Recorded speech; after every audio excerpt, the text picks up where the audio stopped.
And it's lights out. Welcome to the PITWALL Podcast, your stop for fantasy Formula One content. Here is our Monaco preview edition. Joining me this evening is my dad, Dr. David Kessler, great friend Paula, and a guest today, Spencer. Hello. Joining J-Jack from another server. We do a lot of racing together, so I'm happy to finally make it onto this show with you guys. Yeah, it's exciting. Dominic has 2 weeks where his computer is being sent away to be fixed. The port where the power connects, short-circuited. So, of course, you need power, right? But let's go. Just want to let you guys know how amazing you are to be a part of the PITWALL community. The Pit Crew has been showing up still number one globally for average points by large league. 167 of you joined our very first one race challenge in Bahrain. We have an average of 1,184.4 points. And the other great community is the F1 Fantasy Tracker sponsored by the Fueler Store. They've been clawing their way up. I double checked with their leaders and he says, yes, we are also a single entrance league. So they have 227 and they are right there in position 2. This now brings us to our second league average for Spain. We got 2 orcs to be on there. We had our Spain one race challenge finished 3rd, so congratulations. And then our Miami one race challenge finished in 5th. So it's great to have all you guys that are joining and being a part. Now, Paula, you were lamenting. You're like, no, I don't know why they get in that. Do not forget. Do not forget. Hashtag orc. Do not forget. And then Spencer, I think we got to get you in our orcs. Oh, I just joined the fantasy team online right now. For some reason, my second team was not in there. But I'm ready for the orc to go. Nice. Links are in the description below. When we get to the promo section, we'll put the codes. Of course, if you join our Discord or follow us on Twitter, I always post our codes whenever they become available. Thanks again, because it's because of this community that we have that we're able to have this epicness globally. First news item, June traditionally has been very busy for me, work related. Half of the month I'm gone in a place that I don't really have internet. And so last year my bro was really kind and says, you give me a crash course on how to edit podcasts and I'll do it. Funny thing, for the French Grand Prix, he had the highest viewed podcast to date on the channel. And even though it was rough around the edges, no one complained about it. And I'm glad that he did it. I said, I will spare you from editing. There's no reason for you to spend all those hours editing ever again. So what we're planning this coming June is a mixture of things. I'll give you the full update probably around June 3 in like a vlog style update. But what we're currently looking at is probably trying to do a blend of the live stream race reactions, if Dad and Dominic are able to make sure that's all lined up. And then instead of doing a traditional podcast where I do the editing post because of our schedules, maybe they'll be able to do a live cast, but it all depends on Dominic's schedule. But anyways, there are 2 races during that block in June that I'll be missing. 2 of my favorite tracks, actually, Azerbaijan and then Canada. So it'll be sad to not be able to go through the whole process with you guys. Dad, I guess I'm also going to be gone during your birthday, so we might have to wish you a happy birthday in advance. Sounds good to me. What is that, June 10th or something like that? Yep, June 10th. So that's the Azerbaijan, I think, right around that time. So put in chat, happy birthday wishes in advance to Dad. It's now time for Friendiversary. It was late May, right around the Monaco race last year, that Paula and I rekindled our friendship. We met at college, but I saw her post on Instagram. She's like, here's my fantasy Formula One lineup. I was like, that's amazing. You should join us. So I just want to have everyone in chat as well as us here. We want to say, yay! Thank you for being our friends over the last year. Put in the comments below, Friendiversary for Paula. I'll leave the floor to you. Tell us your story with Formula One or how we interacted. I've always told the story from my perspective. How was it on your end? I'll just leave the floor up to you. Well, I don't know how far we want to go, but my first Formula One exposure was actually just being in Monaco. Really? During a college trip. What? I was studying French abroad, and they took us there, and somebody mentioned, and it was during May. So somebody mentioned, there was preparations going on. I'm like, for what? Like, what else happens here? This is a tiny place, and so it like piqued my interest, and then I talked about it with my dad. Turns out he watched a little bit of Formula One when he was younger, and then so it kind of just stayed in the back of my head. I would occasionally look at news, and then I think like a lot of people, once the Netflix show came out, they were hooked. I definitely was. I'm so glad that I sent that, that I put that post on Instagram, because at the time I was in just like the US Global League completely by myself. I'm like, I'm just going to do this as if it was, I don't know, an app on your phone. Like I had absolutely no friends or acquaintances who I could talk to about this sport. So it's been so much fun reconnecting, getting to know you better, and obviously getting to know our community online. So thanks, everyone. Yay! Thank you. I did not know that you were in my... Well, yes, I know you travel a lot. Like if you follow Paula on Instagram, you see she's traveling the world. Cool. Down to Monaco. I was just recently reaching out to one of the guys in charge of Fantasy One Tracker. They're planning to go to the Hungaroring for the Hungary GP this season. And he asked, are you planning to go to anything? I was like, you know, Mom has beat us to a race, Dad. She went to Italy. Now, I heard you and Mom thought about coming to Miami because it's around your wedding anniversary in May, but, you know, everything was sold out. But it sounds like you're planning to maybe go to Monza this year or next year? When are you wanting to go? Probably next year. This year we're going to Israel and Jordan and Egypt. Oh, okay. Great. So then it would be next year. Well, if I'm going to have to plan a vacation, I always plan a year in advance for my schedule and my work and my vacation. So I'll have to, you know, line that up. So make the trip to Italy. Yeah, you mentioned you're going to a race. I'm also going to one as well. It'll be my first F1 race. I'm going to Spa this season. Wow. I had a friend go to Spa last season and it rained on him. So, you know, prayers. We're going to take this little camper around Belgium. Just spend like a whole week there touring the places. Oh, if you're ever going to Spa, there's this place called the Youth Village. It's like 18 to 27 is the age range, but you get like this little campsite down on the end. It's like turn 5 or 6 or something. You can look down on the track, stay overnight. Oh, it's great. Or I'm hoping it's going to be great anyways. You're hoping it's going to be great. Hopefully it doesn't rain again. It's Spa, right? It's Spa. It can't not be. True. Formula One is trying to go in a direction where they're like in the middle of a city and they get to highlight that, be near an airport, and a lot of these more traditional tracks are not near there. I was seeing a bunch of comments about Watkins Glen in New York.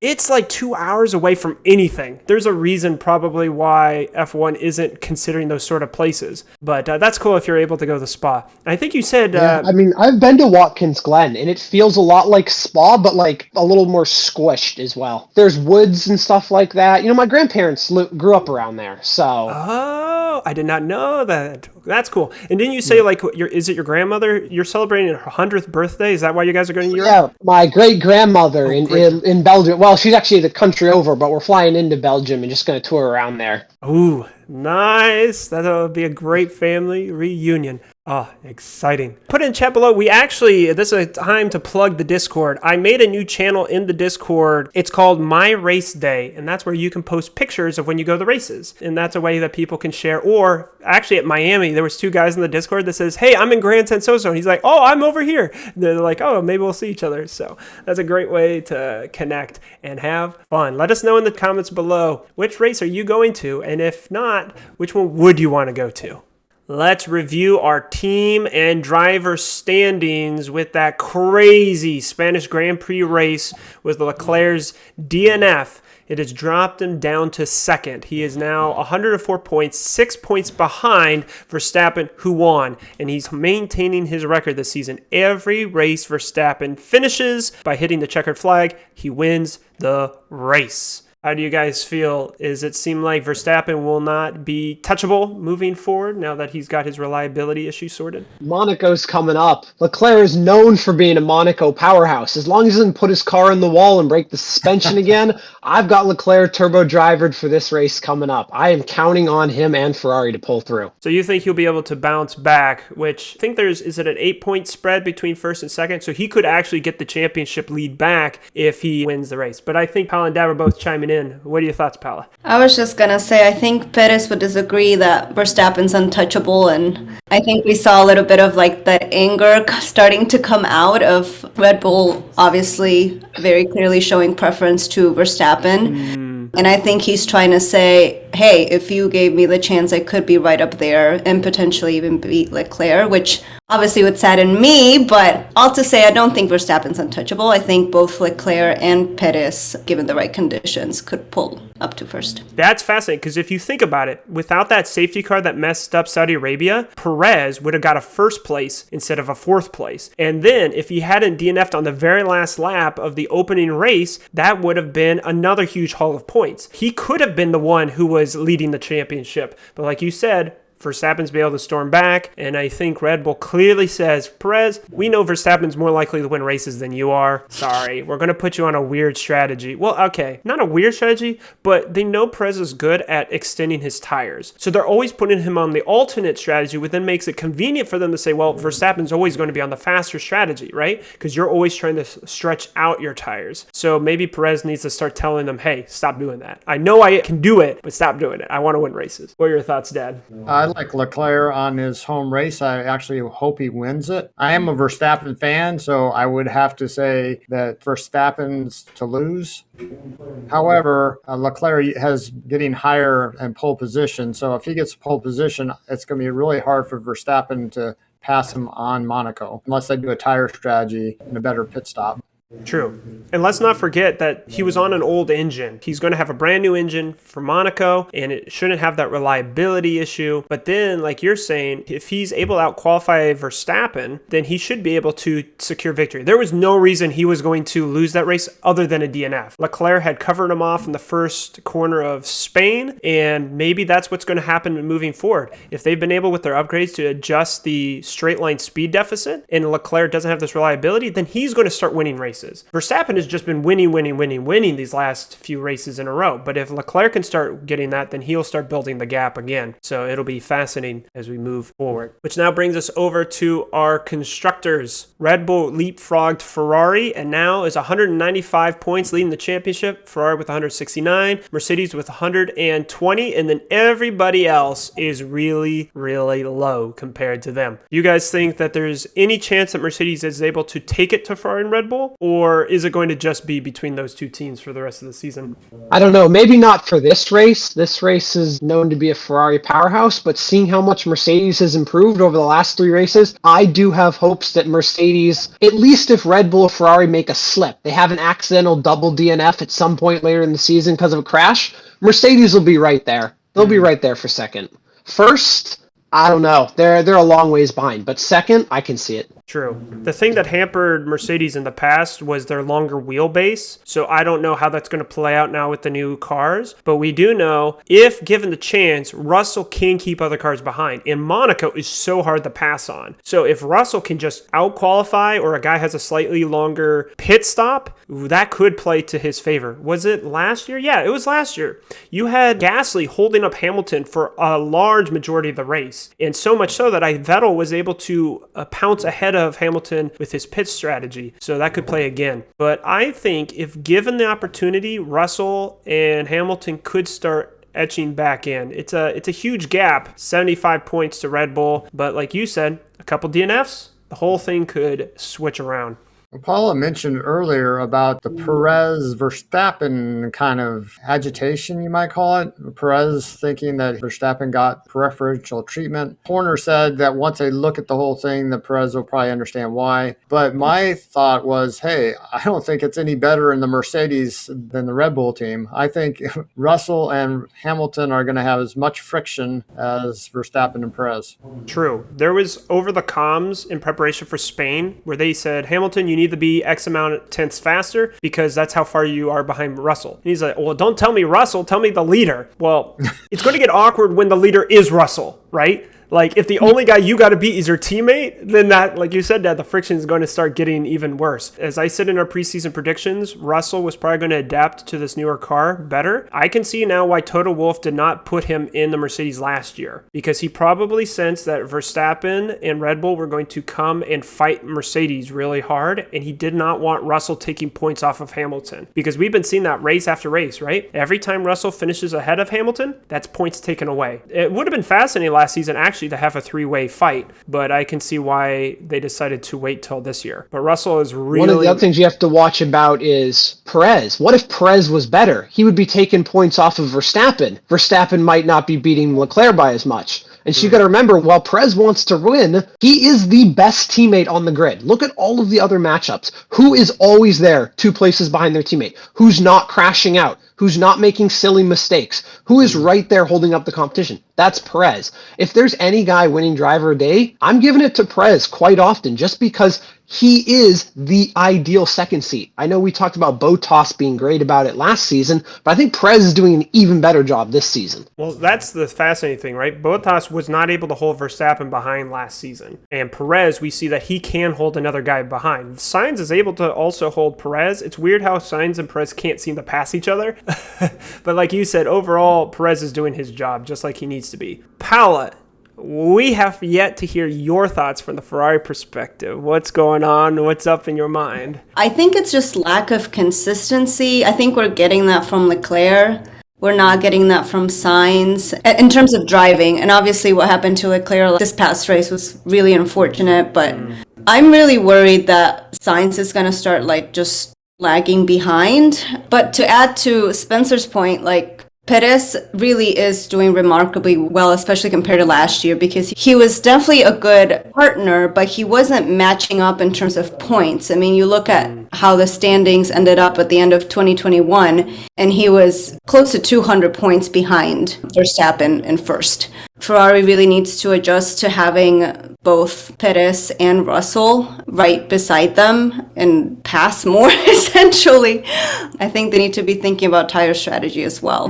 Actually, you bring up a good point. Sainz beat Leclerc last season in championship points. And so I think what's happening problematically for Sainz is he knows that he's got a race-winning car, but he hasn't been able to mentally get over the hump of winning a race. Many commentators, especially racers, say that there is a mental block that you get between winning a race and then winning a championship. And since Sainz has yet to win that race, he kind of has a chip on his shoulder, and people were noticing in Spain, and this will probably come into play when we talk about 3 statistical secrets this Friday, but the last sector of Spain gives good projections for how they will perform at Monaco, and Leclerc was not driving confidently through the last sector of Spain. So we see that he knows that he has a fast car, but he's crashed it a few times, and he's not as confident with his braking style as we see with Leclerc or Verstappen, who's able to gun it in. Hopefully Sainz is able to get it. Perez seems to be chill, like you guys said. Perez has been around the block quite a while, and yeah, he might be a little frustrated, but I personally believe that the reason they signed him was because he wasn't going to have a seat. So he knows that the reason they put him on Red Bull is to be the number 2 driver, whereas Sainz probably didn't come into Ferrari saying, I'm going to be the number 2, right? He wanted to come into Ferrari trying to be the eventual leader. And so there's probably a slight different expectation from the driver with his team. How do you guys feel like team dynamics? Do you think Sainz and Leclerc is going to become sour, or Verstappen, Perez, or Russell, Hamilton? Which of those 3 do you think is going to start having inter-team drama first? I think it's going to be the Ferraris. Okay, unpack that for me. Well, I think Sainz is stuck in the 3rd stage of grief right now. He was used to being on par with Leclerc last season, and he's just been finding the gravel every race. So he's fallen down. He's going through denial. He's going through anger. And it's really hard as a driver to get over this frustration, as you mentioned, and drive well. Perez signed on as a second seat driver. He knew what he was getting into when he started this. Like I said, he's a teammate to Verstappen. He's already gone through acceptance. He's in hope. He's like, I'm going to be there on Verstappen's wheel, right on his bumper, the whole race. Wherever Verstappen goes, I'm going to be with him. Whereas Sainz, I don't think he's found his place, or he has found his place. I don't think he's realized it yet. He doesn't want to be at that place. I think it's going to be interesting as far as Russell is doing well. Paddock more in his favor? Are they supporting still Hamilton more? Are they tweaking the cars individually for the best of both of them? Do they both get their own tweaks? I think Hamilton's getting a better idea on his car, and I wouldn't be surprised if Hamilton starts fighting Russell, and I hope they don't punt each other off the course like happened with other people competing. I think I mildly disagree with both of those stances. I think with Ferrari, I think about just the ethos of Ferrari. Like, Ferrari as a team has always emphasized like teamwork and like the two drivers getting along. There's a reason like Vettel isn't there anymore. I mean, there's a lot of reasons, but anything I can see like Leclerc and Sainz really coming together and like helping each other out. And it's like, how can we make it so that Ferrari can beat Red Bull? Maybe from like that front of like, make sure like on the constructor standings, we're at top. So what can we do to make that happen? I think that I can see them working together just from wanting to have their constructor on top. And then Mercedes, like, it's hard to imagine Hamilton as mentor, like, not being happy for Russell. I can see him definitely like getting an attitude, but not to the point where he would be doing something against his teammate in any way. Whereas like Perez, I don't trust his like temperament at all. Just from like last season, I can definitely see him butting heads with Verstappen and thinking that he deserves more wins and like seeing some real trouble there. Let me share with you all a story. When I first started watching Formula One, I did not like Perez because he was on the same team as Ocon. And Perez did not get along with Ocon at Racing Point or Force India at the time. They crashed. So to put this in perspective, it's Singapore. They do not know which of these two drivers is going to keep their seat going into the next season. And from all point of views and angles, it looked like Perez intentionally put his car in a place where Ocon could not go anywhere except the wall. Ocon was out, did not get a seat for the next season. He had to take a year out. Here's the problem. Perez was so frustrated with what was going on with him and Ocon, he eventually got in another crash with another racer later that race in Singapore. Perez does have an anger issue if you start getting under his skin. But, of course, when he's separated from Ocon, he doesn't get in a lot of fights under the new management. He kind of gets a reinvigorated life with Red Bull. You know, I can root for Perez. I think he's good. But like you're saying, Paula, like he will get feisty. But then back to the whole Hamilton-Russell thing. I think we're going to find out the dynamics between those two drivers when one of two things happen. First, if Mercedes can start winning races and Hamilton cannot win a race. Every single season, he's won a race. And if Russell's the reason he's no longer winning races, I could see that becoming very frustrating for him. Or the second option is if they show up to Silverstone and people are rooting for Russell more than Hamilton. That has been his home crowd for like over a decade. And if suddenly everyone is just fanboying over the new young guy, I think that will be a hard thing for him. We saw that last year. He was willing. Okay, sorry. Let me temper my words. He got a penalty for the incident with Verstappen. Did he do it on purpose? That's alleged. But the point is, the way he drove at Silverstone was because he wanted to win in front of his home crowd. So he just functions differently at Silverstone. So if he shows up to Silverstone and Russell is just, I don't know, embarrassingly fast compared to him, or the crowds are just not on Hamilton's side anymore, I think that will change the dynamic moving forward. I guess the third option could be is if the two crash. If they crash at all, drivers start losing respect for each other. I think at right now, all three teams, each driver respects the other guy. And even amongst the three teams, they respect each other. But once you start getting the guy who thinks that the other guy's being dangerous or not willing to respect him, then that's when things will start falling apart. But put in the comments below. We've gone on and on and on about the fireworks that can happen, the drama that can unfold. Let us know, of these three teams, which one do you think is most likely to have friction first, and which one will have the greatest friction by the end of the season? Now time for our one race challenge. Let's start off with our ORC Elite, the best lineup you could have with 100 million or less. Turboing Perez was the play. I know my three statistical secrets. I was debating, do you go with Leclerc? Do you go with Perez? It was really touchy, but because of his 10 points for the race streak, that turned into 20, and it was really good option for Perez. Of course, no one could have predicted that Leclerc was going to DNF. But Sainz, Ocon, Bottas, just 1 point apiece, all in the 20s. Sonoda, Red Bull, 279 points. Very, very good. It's now time for our one race challenge. Wow, we've had 2 races in a row where we had a solid gold, silver, and bronze. None of these tying is going on. Let's congratulate our top scorer who didn't even use a Mega Driver, 259 points, Stuart G from South Africa. We're going to be able to hear the South African national anthem. He had Red Bull. He turboed Perez. He had Verstappen. Do you notice there is no Ferrari anywhere? He went all in on Red Bull and it paid dividends. Bottas 23 points, and then only people he could afford left, Schumacher and Magnussen. Okay, so he got 0 points for Schumacher. He got -1 points for Magnussen, but he got more points than anybody else. So congratulations to you. With a budget of $103.2 million, he shows that you can go all in on Red Bull. Dad, Paula, are you guys considering going all in on Red Bull? I think I missed my perfect opportunity to do so. Paula, you said never? Tell me Never. why. Never! Never. Ferrari all the way. Well, so here's the thing. Leclerc, without the DNF, is a must-have on your team because he's going to score more turbo points than Perez. But if you're going all in on Verstappen, I guess this is why Perez would be an option. Good on ya. Stuart G brings us to our silver. Kesker, this is 2 silvers in a row for Kesker from Germany. He had Sainz, turboed Perez, Albon, Bottas, Leclerc, and Red Bull. So the only difference between him and me is that he turboed Perez, which shows that I could have got a silver.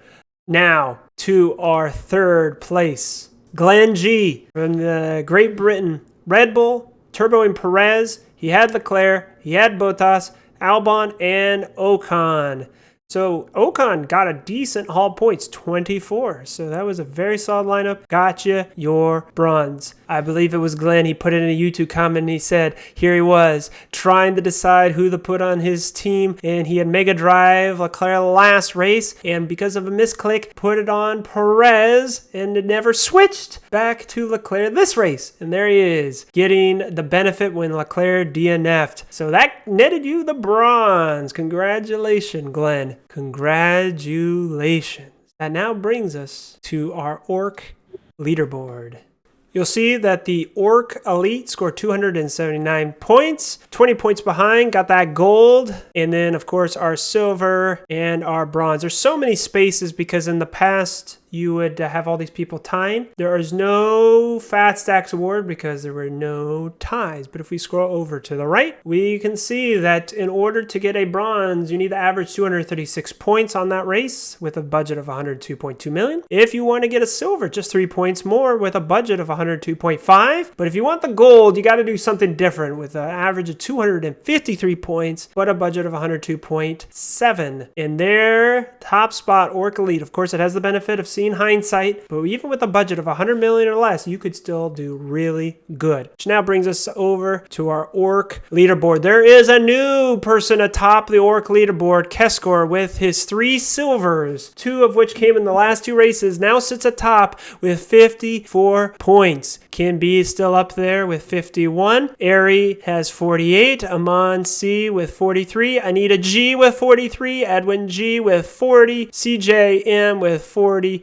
Kyle P with 40, Aluatobi 40, Stuart G with his gold is now tied, all of those with 40 points. He's got 6th locked up. So congratulations to all of you with your performance on the ORC leaderboard. Dad, how you feeling? I'm feeling a little left out, but that's all right.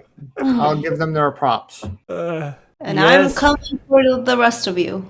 Paula's coming for the rest of you. Paula tied for 11th. I think, Dad, you're probably also tied for 11th, right? No, because Paula got that 2nd podium position. So, Dad, you are way down there. I'm tied for 60th. Whoa. There's a lot of people who've been on here. So, you are tied for 60th. Donk's tied for 60th. Well, guess what? I'm not even on the ORC leaderboard. So, hats off to you guys for at least doing really good. Really good indeed. It's now time for the Meme Team Award. I'm thankful to everyone who joins our one race challenges. Just because you're not at the top or on the podium doesn't mean you can't be funny. So here we go. JJT, all the way down in 74th, but had the funny title. These cars can be louder. Of course, this is an homage to Niki Lauda. How do you guys feel with the sound of the F1 engines? I know that we all started like following it during the turbo hybrid era. It's not the V10s or the V8s of years gone by. But what are your guys' thoughts about the sound of the cars on track? I just watched Monaco historical races. Ooh. And I think Leclerc actually did Lauda's Yeah, his 1974 Ferrari. It was championship winning car. Yeah, exactly. And so, I heard different car styles throughout a video. It was on YouTube, and it was interesting to see the different styles as the years passed by. I enjoyed it. If you can find them on YouTube, the historic Monaco racing happens in the month of May. And like Dad says, they do these short little races, but they take different, not just Formula One cars, but other types of cars, but they take different decades and years, and then they get all to bring out their historic cars, they race them, and like you said, you get to hear different sounds. I think what I noticed more than the sound was how small those older cars were compared to the big limousine-style cars we see today. Actually, funny thing, the regulations for 2026, they're going to make the cars lighter and smaller. We've gotten this first stage here this year with the new cars, but it looks like starting 2026, they're going to hopefully, with the new engines being like smaller and simpler, they're going to be able to start getting the cars smaller again, and that will hopefully help with a lot of racing. But Dad, was there a particular era that you kind of liked the most looking? I think they all had their uniqueness to it. I just was interested in seeing the progression and the styles and throughout the years how it's changed, and some of them looked small, some of them looked skinny, some of them looked like they didn't have much traction at all. Some of them they had to drift with it, and they had to go side to side to help the car move. It's like, wow, that's pretty technical. Yeah. I personally don't like the 1970s era cars because of that huge air intake above their head, right? Niki Lauda's 1974 car, it just looks so weird to me. It was like a huge fin just sitting up there catching air. Of course, nowadays we have like the T-cam. I personally don't like the little T on the top, but that's for safety, so that it's high enough that if a driver flips the car, it's not squashing their head. So I understand that safety. I like more of the late 80s, early 90s. I hate the raised fins of the early 2000s. For my birthday, my fiance got me the Ferrari 312T from 1975. There's a poster of it, hand-drawn by Giorgio Piola. Ooh, very nice. And it's so funny because it's just an iconic thing to have. But one person told me, I don't really like this car. Like, I love the poster. I like that I have it. But it's like, like the front fin and then like just the shape overall. It's not really proportionate. Like, it's just not my style of car, but it's like a lovely memento to have at home. True. Speaking of Ferraris, a lot of people like the 1991 Ferrari. It was driven by Alain Prost, and it has a black front wing and a black rear wing. And as you can see, this year's Ferrari, they took an homage to it. They also did a black front wing and rear wing, and it also has that nice Coke bottle shape of the side pods like the 1991 Ferrari. And so, yeah, it was a very nice looking car. Bottas, he was always viewed as that number 2 driver, and here he is switching over to the Alfa Romeo, and he is beating Hamilton week in, week out, and he is the only person who is eligible for a race streak to be exact, this coming race. So not only is he sitting at like 98% sentiment, which means he'll probably go up, and by the time you hear this podcast, probably he will go up, he's also a points pick. Let me double check with you guys. You guys all have Bottas? What are your thoughts about Bottas for this season, especially as fantasy? Yep. Hey, all of you are shaking your heads. Yes. Your perception of Bottas, is there really another option for him, or is because of his budget, you're just going to stick with him for the long haul? For his price point, as long as he keeps scoring in 5th to 7th place, I think he's worth his money. Spencer? Bottas has done good at Monaco the last couple of years. Well, I mean, not last year because his tire got destroyed on him, but he's done good enough that I expect him to definitely be worth his price. Oh, that's a good point. Something that, Chet, you're going to want to be familiar with is your qualifying position makes all the difference at Monaco, and Bottas is good at qualifying pace. That's a good thing to watch out for. What about you, Paula? Same, I agree.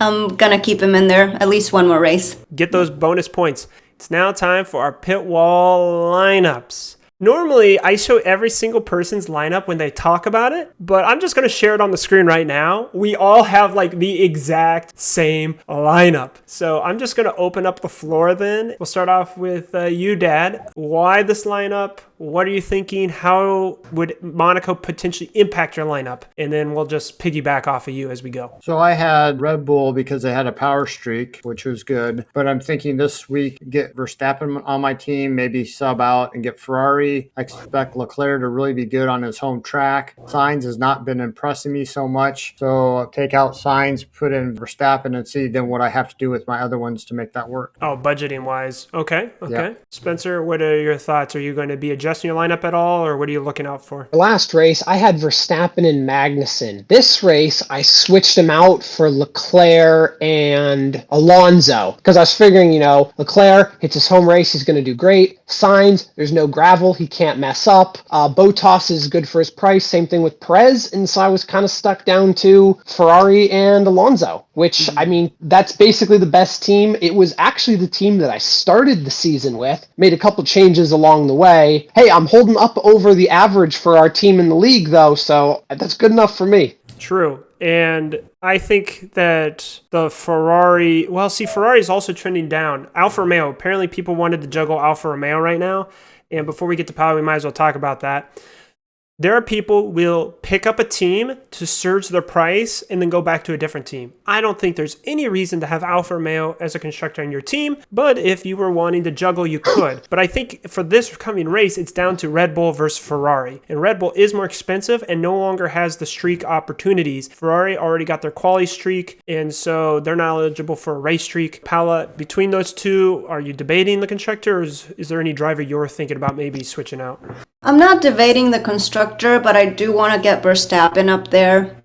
Given my budget, I would have to do something like putting both Haas drivers on there to make that happen and keep Bottas for the streak. So I don't know if I want to, that sounds like a bit risky to just put all my cards on Leclerc and Verstappen. So I might stay put. I might consider something like Tsunoda, just because he's been doing pretty well, but I'd have to see him do exceptionally well during practice. Well, don't sleep on Tsunoda. He outperformed his teammate last race. That's plus 5 points. This is a reason why in the Discord community, we have some analysts that are saying that Albon has been traditionally the better pick. He didn't get many more points than the Haas drivers, but Schumacher got 0 points because he lost positions. Magnussen got -1 points because he lost positions. Albon, he got single digit points, but that's better than getting negative or 0 points. But I do like the idea of Alonso. The tricky thing about him is he just has not been able to get his race hooked up. He had a really good recovery drive at Spain when he went from 20th to, I believe, 12th. He did a really good job, and if he's able to carry that into Spain, we know that Alonso's good at qualifying if he has the right setup. So that could be a really good choice. I think also, like Dad was saying with Sainz, he did get a good haul of points. So that's the problem, right? You could get Verstappen, but because he costs double that of Sainz, are you going to get more points with Sainz plus another guy or Verstappen and that second support? And so I think that's where it's going to get a little tricky as to trying to balance out the team. But I think the only reason to ever have Red Bull is when they have their power streaks, because Ferrari is just so much cheaper and able to get certain points. Of course, you had the reliability issue of Leclerc. And if we start seeing that, then that would be a heartbreak. I think Leclerc, they're going to give him the best engine and everything for this race, and I think he'll do well in this race. I heard none of you guys mentioning Russell. Russell has been doing really good. Yeah, okay, what do you think, pal? Is he ever going to fit in one of your lineups? So the other lineup that I could have would be Leclerc, Russell, Perez, Albon, Bottas, with Ferrari as my constructor. Ooh, I like that. And that, I think, now that I'm thinking of it, that's far less risky and probably a lot better. Let me mention to our viewers why that lineup is good. You could double up teammates, but the problem is you're leaving 5 points on the board. That lineup has 5 drivers from 5 different teams, but they are the perceived number 1 driver in those teams, which means that you could get plus 20 points every single race if they're beating their teammate. And so that is why I think that's a very lucrative option as a team lineup. Now, of course, if you've got guys who are getting on the podium consistently, that 5 points isn't going to make a big difference, right? Because you only have 1 team, or do you have 2 teams? I'm just working with the one, so the lineup I just mentioned will probably be the one that I'll go with unless there's something unexpected during practice. But I mean, I think Russell's gonna come out really gritty. I think Leclerc's gonna do well. I think the curse is broken. Knock on wood. as far as balancing out the budget, I think that's the best that I could do. The only potential downside of that lineup is that Russell has trended to negative sentiment. And so if you're wanting him, I'd say wait as long as possible before you pick him up to avoid like losing value, right? And maybe even juggling him in between races so that you always continue grabbing value with a driver, and then you can pick back to him for points pick, because he's been a stellar points pick. I agree with that. If I'm going to put Russell, I'm going to wait till pretty much the game time, because he's already lost 0.3 million, and I'm not willing to do that during the week. So if I put him on my team, it'll be right near race time. Wait, he got on the podium and his drop 0.3 million? Wow. Yeah. So Russell is just doing good, but he's not flashy enough, I guess, for people to put on their team. So I think that's a good observation, Dad. Wait until you can get him at the cheapest. You don't want to be losing value, even though he's a really good points pick. Oh, I was going to say, Russell's averaged 28 million on the season, but he's gone down in value. So to me, that sounds like a buy. Let me share with you guys what we have on the spreadsheet. Russell does, like Spencer has, is a 1.3 points per million. His value is a 1.6%, which what the value means is if you were to balance the cost of the driver back down to 1, where they only score 1 points per million, but if you were to balance every driver back down to 1 point per million, that means Russell is still overpriced by 1.6%, which is probably why he keeps going down in value. He's at 1.3 points per million, whereas if you look, he's kind of in the middle of the pack, but Sainz is only getting 1.1 points per million, but he's at a 0.1%. So he's very, very close to what his average would be. Whereas you look at his teammate Hamilton, he's getting 0.7 points per million and negative 4.4%. This is why people were picking up Albon, who's a 1.4 points per million. Ocon has been a sleeper. If you guys are wanting a really good pick, Ocon, 1.5 points per million, and he's still overvalued. Perez is still a 1.6 points per million, but he's overvalued by 3.2%. This is why I continue to keep Perez on my team. Magnussen's a really good choice at a 1.8 points per million. And then, of course, Leclerc and Bottas you want to keep on your team. Leclerc has the highest value of a 5.2%. He gives you 2 points per million, and Bottas also gives you 2 points per million at a 2.8%. And so this is really good to keep those points per million in mind, because if you're trying to balance your budget, right, you want the highest points per million per driver. Now recognize that's based off of previous races. That could all change this race, right? We couldn't anticipate the Leclerc would DNF, but it's fascinating that Leclerc, even after DNFing, is still at a 2 points per million. One thing I can point out, you had mocked those people picking Alfa Romeo earlier. You know, out of every single option you could pick, who has the single highest points per million? Alfa Romeo. Not saying they're a good buy, because if you're going to spend 2 points per million, you should probably be getting a driver that's worth more millions, so you get more points per your millions. But if you were only going for the highest points per million, Alfa Romeo is a pretty good option. That's a good point. I scrolled down and you are absolutely right. Alfa Romeo with a 2.1 points per million and Williams with a 2 points per million. But like you point out, I'm not going to have Williams, because Williams is 6.5 million, which means that if they're getting 2 points per million, they're going to give you roughly 13 points. That's unacceptable for a constructor, right? Alfa Romeo, they're getting 2.1 points per million, but they're worth 8.5. So that's roughly 17 points. That's also, I think, unacceptable as a constructor when you compare them to some of the other teams that are scoring. Let's look. Red Bull has 87 points average per the last 3 races. Alfa Romeo has 16. So then you have to say, okay, so the constructor Alfa Romeo gives you 16 points. They have 2 points per million. That's nice, but they're being outscored by a constructor like Red Bull over 50 points. So how are you going to get a driver that's outscoring another driver by 50 points? I think that's the toss-up there. Good observations indeed. Well, it's just looking at this spreadsheet is making me think, like, just psychologically, like, what is harder for me to ignore? Like, when I'm thinking about the team, and it's so much easier for me to ignore that, like, Leclerc DNF'd last race versus, like, ignoring, like, that average. You know, like, if we're looking at the spreadsheet under score, there's no good reason why I should be picking, you know, Sainz over Verstappen or Russell, you know, like, but it's But then you look at like the averages. Let me kick it over the spreadsheet one more time so people can see exactly what you're talking about. So here on the farthest left under score, this is the rank tab in our spreadsheet. As Paolo is pointing out, you look at their averages. Leclerc leads the league with 37 points, Verstappen with 36. Verstappen's more expensive than Leclerc, and this is one of the reasons why it was hard for me to pick up Verstappen because of the cost differential. Russell, 32 points, Perez 30, Hamilton 20, then Sainz 20. Hamilton's much more expensive than Sainz, but if you're thinking about it, Bottas and Ocon are much cheaper than Sainz. So like you're saying, Paolo, it's starting to look more and more like Sainz may not be the best fit for your fantasy team. Now, okay, continue. What are your other thoughts percolating in your brain? I think beyond that, it's just race effect, like the Monaco effect, the sentiment effect that we're likely to see over the next couple of days. And so just trying to stay rational. Like, I think this is the kind of race where you want to ignore the Monaco, bad streak that Leclerc has had year in and year out. But like, why should we ignore that?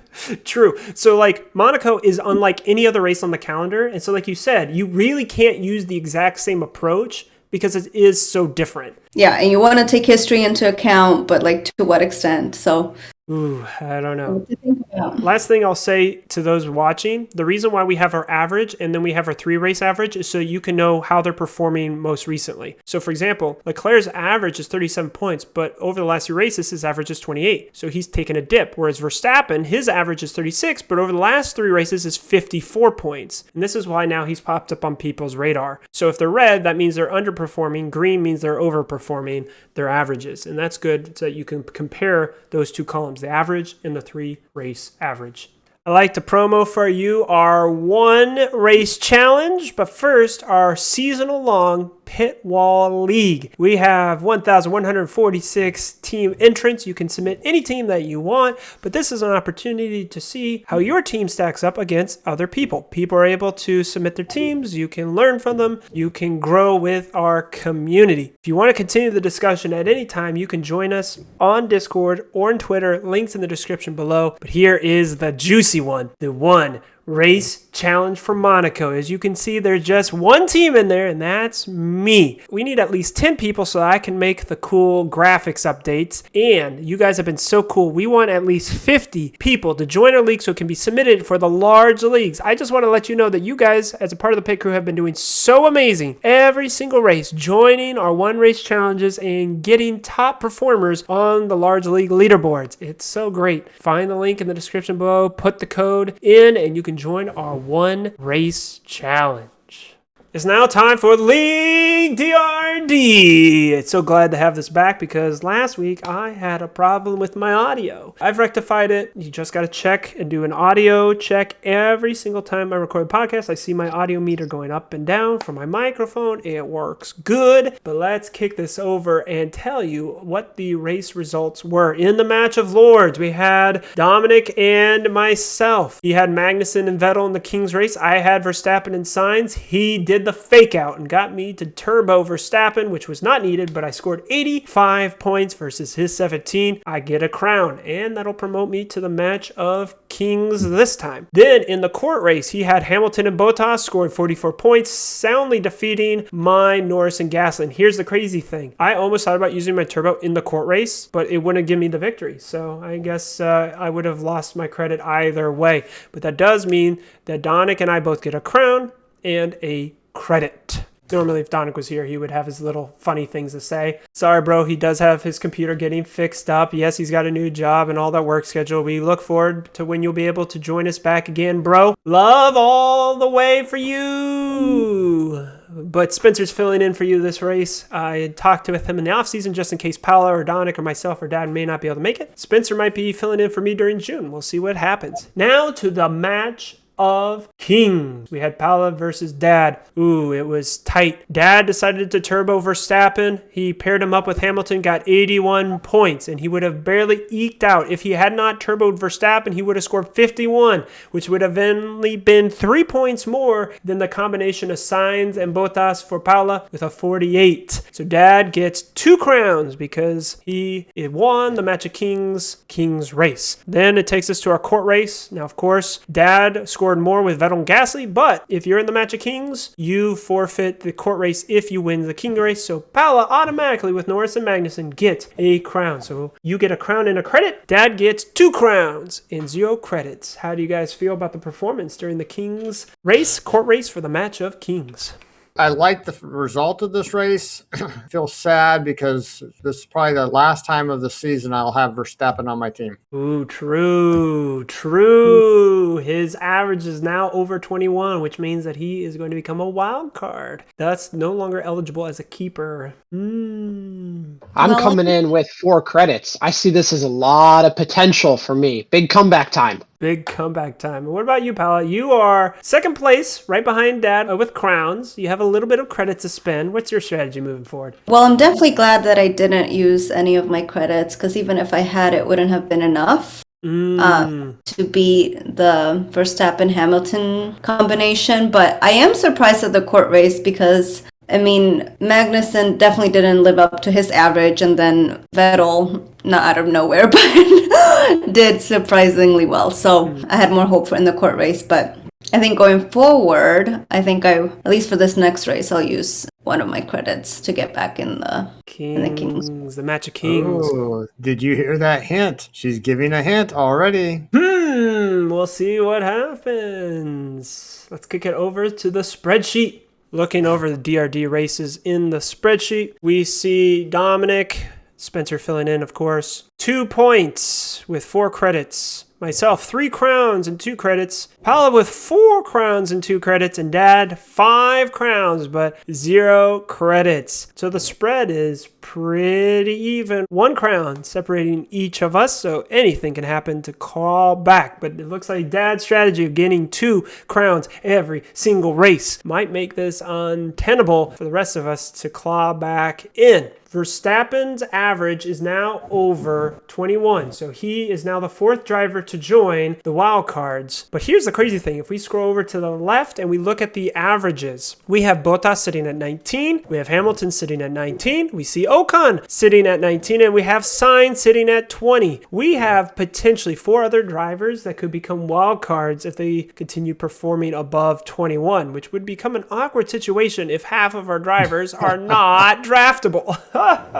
And it'll be myself and Dad versus Dominic and Paula. And this is the time where we will be deciding our keepers. Now, because we have a change in wildcard status, both Dad and I are going to be losing Verstappen as an option. Because I have less crowns than Dad does, then I'm going to pick my keeper first. And the reason why we're doing the Match of Kings first is so that Spencer has as much time to view how we do things. Don't keep Gasly. Since we both have them at the same time, I'd hate to not have that option. Did you say don't keep Gasly? I just seen what your response would be. Well, you know what the response is going to have to be. It's going to be Sainz, boy. Sainz. You did not get on the podium, right? So that means that I will still have some good options of drafting with Sainz. You didn't have Sainz as one of your options, so you can pick Gasly if you so feel like, since you're so gung-ho about him. Yeah, as much as I'd like to, I think I'll stick with Hamilton. Okay. Okay, there you go, Hamilton. Okay, now to our match of lords, because Spencer filling in for Donick has the lowest amount of crowns. You get to choose your keeper first. So if I'm drafting first, I think the obvious choice here is to keep Hamilton. He is a great point scorer and leaves me with a good option for my first pick. We will have Hamilton then as your keeper. That was not on your lineup, Paula, so all 4 of yours are still options. I kind of already have an idea of where you're going to go, but you get to decide. These are not great choices. Keep the same one Jean-Marc kept. It's crazy that Bottas is right up there as one of the potential picks. Yeah, I'll keep Sainz. You're never going to beat him if you always use the same strategy as him. You got to go different to win. But Paula is facing you, not me. So, I guess that's good logic there. Okay, so it looks like Dad and Spencer both have Hamilton. I and Paula both have Sainz. Let's see who is going to benefit when we get to our draft. because we're trying to give the benefit to Spencer, normally the match of Lords would draft first, but we're going to have the match of Kings draft first. Dad and I will draft first. As you can see here, since both of our drivers finish in almost the same spot, I get one less option. Look at that, Dad. The benefit of having Hamilton is that you can draft Latifi. Latifi. Okay, so I'll go first. And Leclerc's a wild card, so he's not an option. Zoe is not. His race, 0 points. His average is 7. Meh. So it's really between Magnussen and Albon.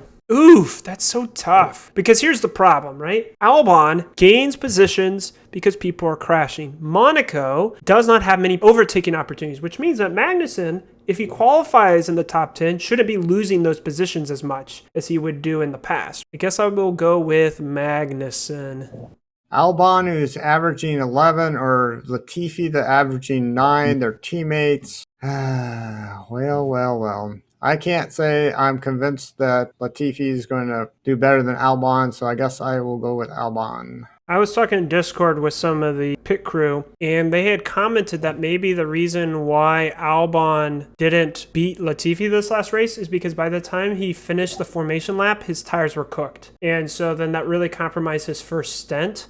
And so it seems that with that exception, Albon is going to have better race pace than Latifi at most tracks. Yep, like you said, Albon is pretty much the way to go, which Albon pretty much gives you all the options, right? So I'll pick Bottas. Okay, you're picking Bottas. Very solid pick. Magnussen gives me the option then. I guess then I will go with... Oh, this is tricky because Ocon usually gains positions in the race. Well, he's the best next option, so I guess I have to go with Ocon. Okay, then who's your last one? Ocon gives me Schumacher, Stroll, or Latifi. You like Latifi. Nope. Okay, so here's the problem. Schumacher crashed at Monaco last season. Stroll and Vettel didn't seem to qualify as good, but they were able to gain positions. Stroll is averaging 11. But here's the problem, right? Like Paolo said earlier, just because they're averaging means nothing when you get to Monaco. I really need to pick a driver who I think is going to qualify higher and not crash. Drum roll, please. I'll go with Schumacher. It's not exactly a drum roll I thought, but hey, there you go. Okie dokie. Dad, your last pick. So you get 3 options. Stroll, Latifi, or Zhou. Well, yeah, I will just have to go with Stroll. Okay, we have our teams. It's now on to the match of Lords. Okay, Spencer, since you have the fewest crowns, you get to draft first. You decided to have Hamilton as your keeper, so you get the options of Latifi down. So what I see is that my opponent's probably going to go with either Magnussen or Albon. So I think I'm going to have to take Albon from him because I believe he's going to perform significantly better. So for my first pick, I'm going to go with the Williams best driver, Alexander Albon. Your turn, pal, for signs. Like you said, you got 2 options. You've left me very little choice. But yeah, I'll go ahead with Magnussen. Okay. And Magnussen gives you pretty much all the remaining driver options, so... This is where it's tricky. But I think Bottas has a good track record at Monaco, and he's been doing well so far, and he's good at qualifying too, so I'll go with Bottas. Nice. Now on to your next draft, Spencer.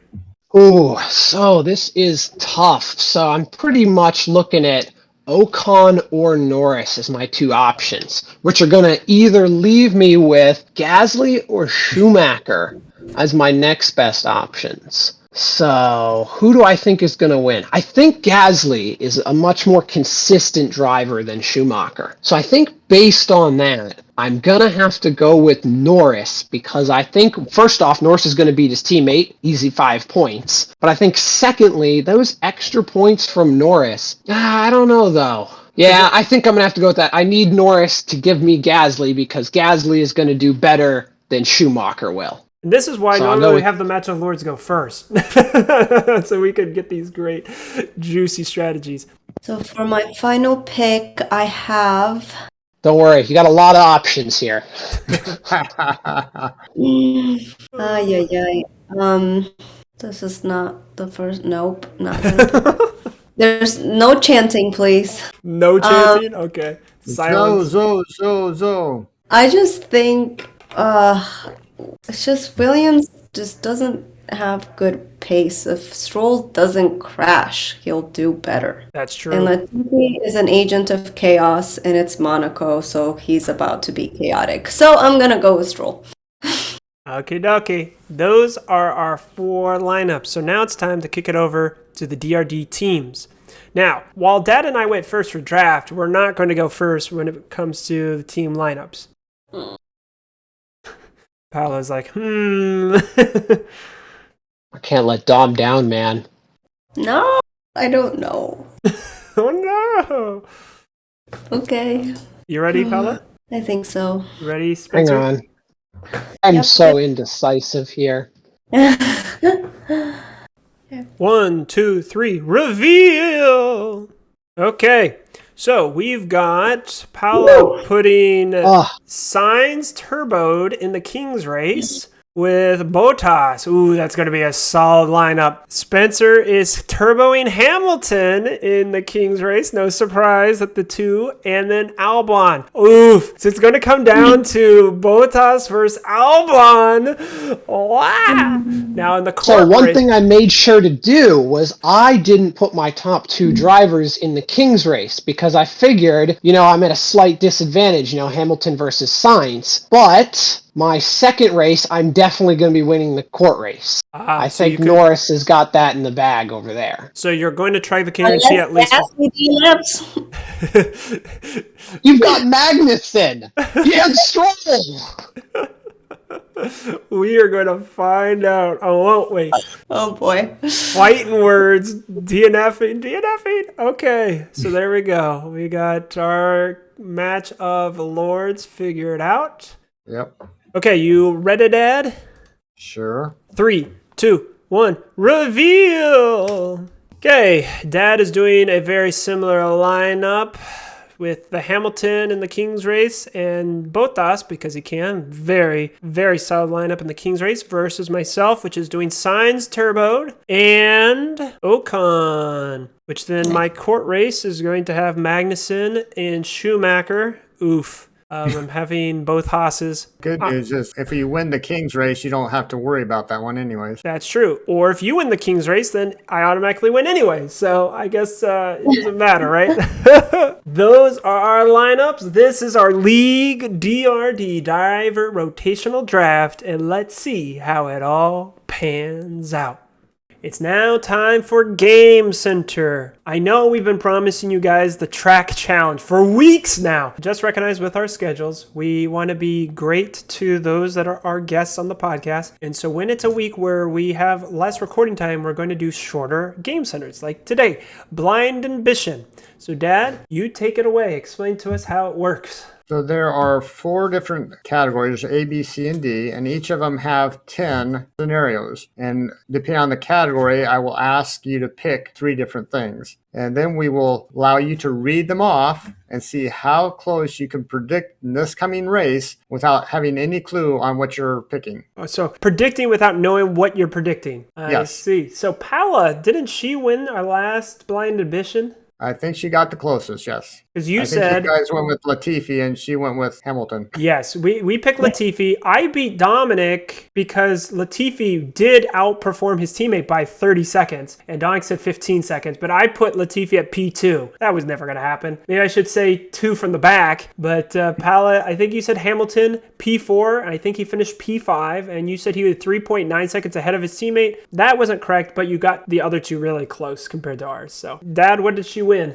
Okay, well, what she won is the option of whether or not she wants to pick the next scenario or whether or not she wants to extend that to our guest. I will be a kind host now. Okay, so Spencer, do you want A, B, C, or D? I'm going to go with C. Always guess C. Isn't that what I told you in middle school? Yeah. Okay, that's right. So C, you can give me anything but 7. 1 through 10, but not 7. I'll go with number 6. Number 6. So what I need is picking a car number. Okay, so car. I'll write this in Discord so we can remind and see it. So Great. Car number. And in this case, it will be a color of a flag. Oh, take that back. It's a car color. Car color. What lap number? This is so close to what we did for the live stream reaction. Yeah, Sable picked 7, and he picked 6. So it's very close to the last one. Yes. Okay, so all three of us need to type in our things. So car number, car color, and lap number. I don't remember how many laps Monaco has. Monaco GP lap number 78 laps. Well, that gives a lot of options. Tell me when you guys have them picked out. Well, actually, I'll see them. Go ahead and... 3, 2, 1, reveal! Okay, now Dad will reveal to us the scenario. There it is. Now you guys can fill in the blanks and say. Okay, let me read it.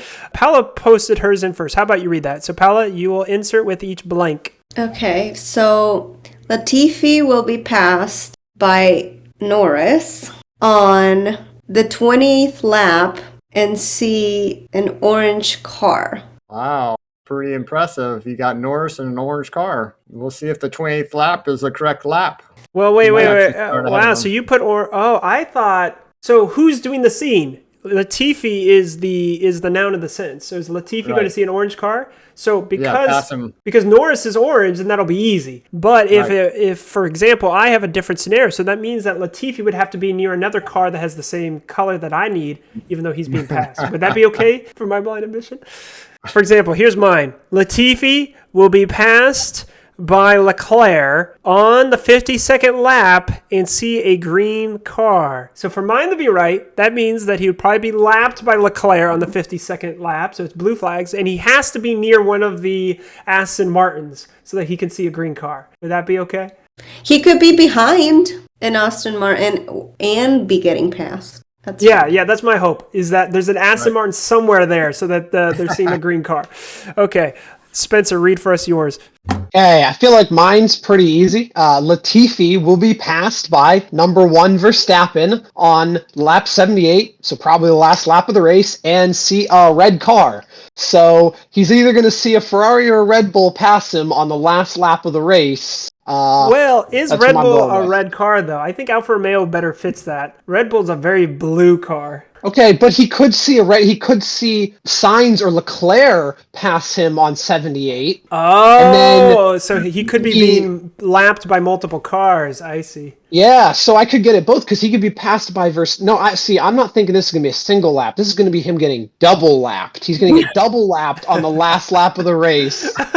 Or he's going to be in the garage and they're going to pass him by the finish. No, that's not fair. That's not fair. That's not fair. I like the pit stop edition. Yeah, the pit stops, I will only count the pit stop if they're driving through the pit stop. The pit stops don't face the finish line, okay? But that's hilarious. Spencer big brain over here. He's like, I've got 7 different ways to make this one fit. Well, I sure appreciate it. Good luck on getting your predictions, but they're pretty reasonable this time, so that's great. Yeah. We should have had a moment to pause and let you guys in chat, so if you had a prediction, you could throw that in there, be a part of our blind ambition. See, this time around, I thought, when do things happen? And it's usually like when they're trying to change tires. I'm like, what if they start on the softs and like at 28 something happens?